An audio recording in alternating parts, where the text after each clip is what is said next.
morning to everyone. This is Amina from 9th class. Today I am going to explain challenges in improving food production.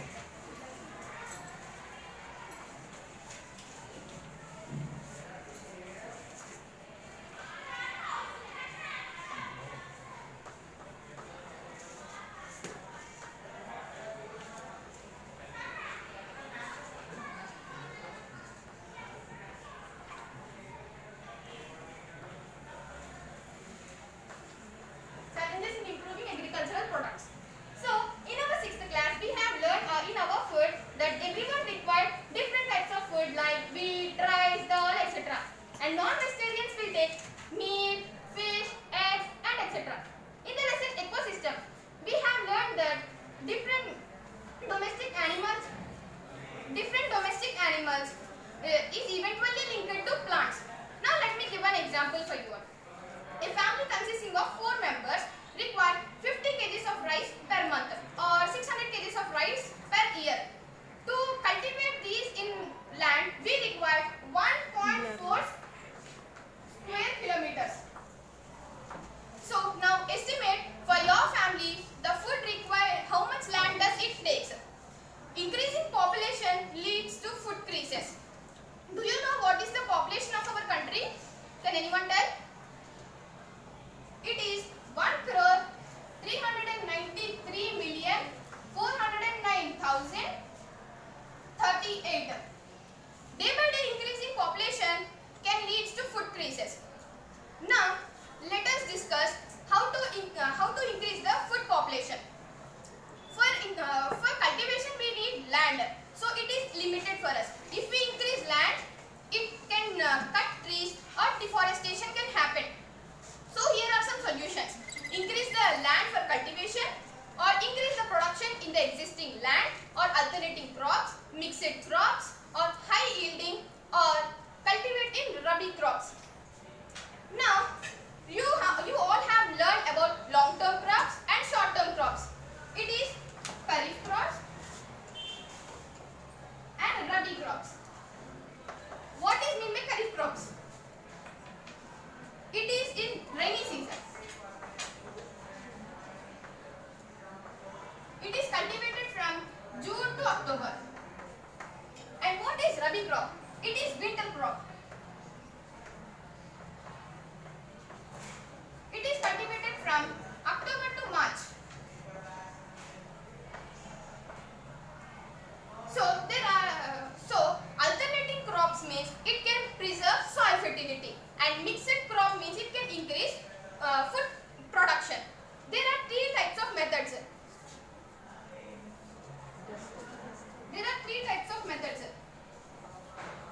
Using high yielding methods,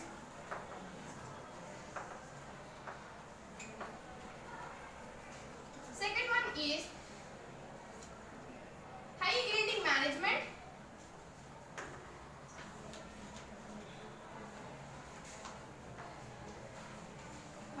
methods, and the third one is crop protective methods.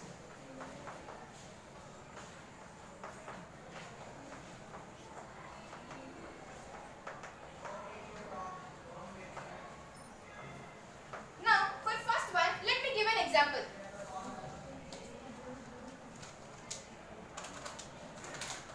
I have took 2 varieties of jowar. This is hybrid variety and this is local variety. So in hybrid variety, the jowar is large in size and its hybrid variety production is more. Now let us discuss second one, high yielding management methods. In that, let's discuss irrigation.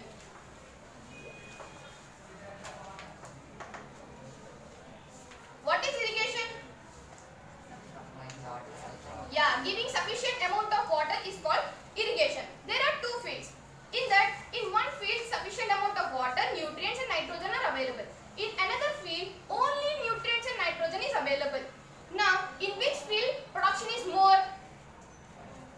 Yeah, in first field production is more because nutrients and nitrogen are taken by water and those are absorbed by roots. Now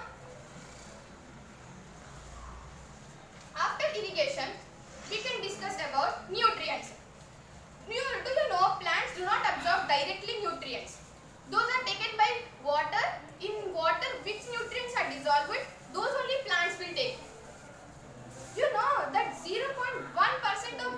is taken by plants and remaining is evaporated through air.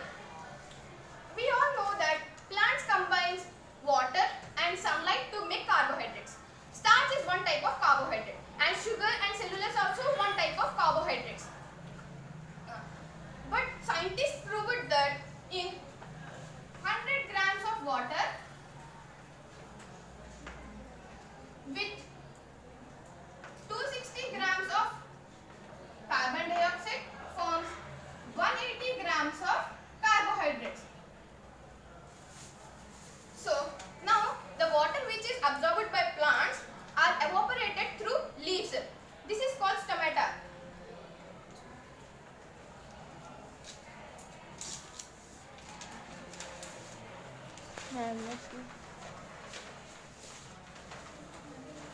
Rishmita, magnet.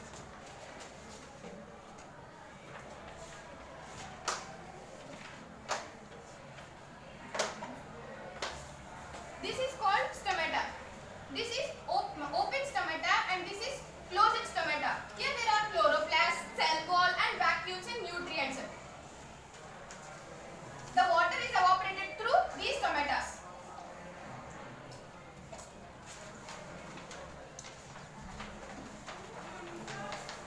Now, you know that chemical fertilizers and green manure.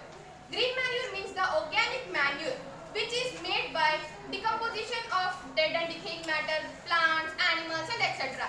It is good for plants and chemical fertilizers. You have heard about NPK, super phosphate, etc. Right? Those are harmful for plants.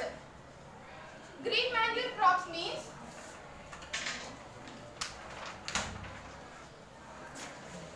this is green manure crops. It looks like this.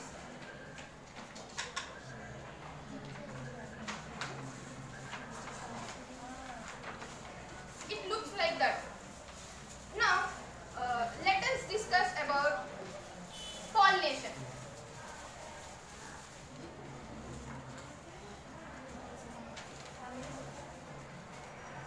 In flowers, if male gamete is in one flower and female gamete is in another flower, those are called as unisexual. If male and female gametes are in only one flower, then it is called as bisexual flowers. In this, pollen grain will mate with stigma, then the pollination will happen. Now let me say you about vermicompost. The farmers of Bommacheruvu near Venjamur Mandal has faced many problems in their agricultural products. Then they decided to build beds, vermicompost beds. They constructed 10 into 1 into half beds. In that they poured dust like banana peels, coconuts, those all in the layer of water. These type of wastes are poured in those beds.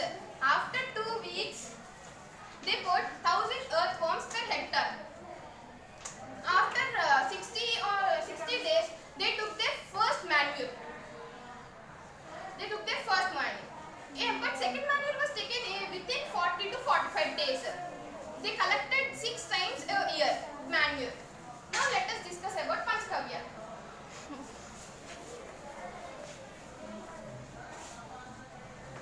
The materials required to make Panchgavya are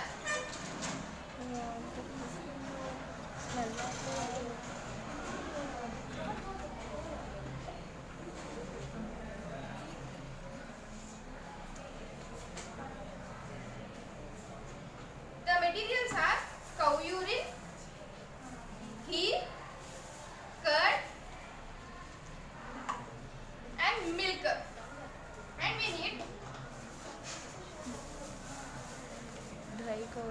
we need cow dung also. So first we have to pour cow dung and ghee and mix it very well and keep for 4 days. After that 5th day we have to mix cow milk. After we have to mix cow milk, urine and etc. We have to mix it. After 10 days it will be like this.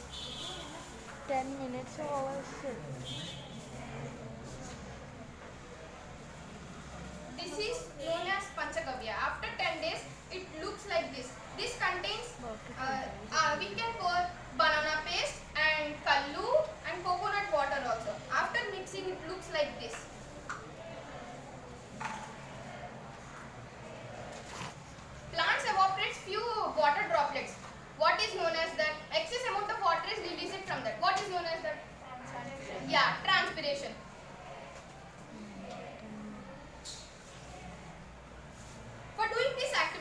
we need a leaf, polythene cover. For a plant, we have to keep polythene cover and tie it very well. Observe it for 4 to 5 hours. We can observe thin water droplets. This is known as transpiration.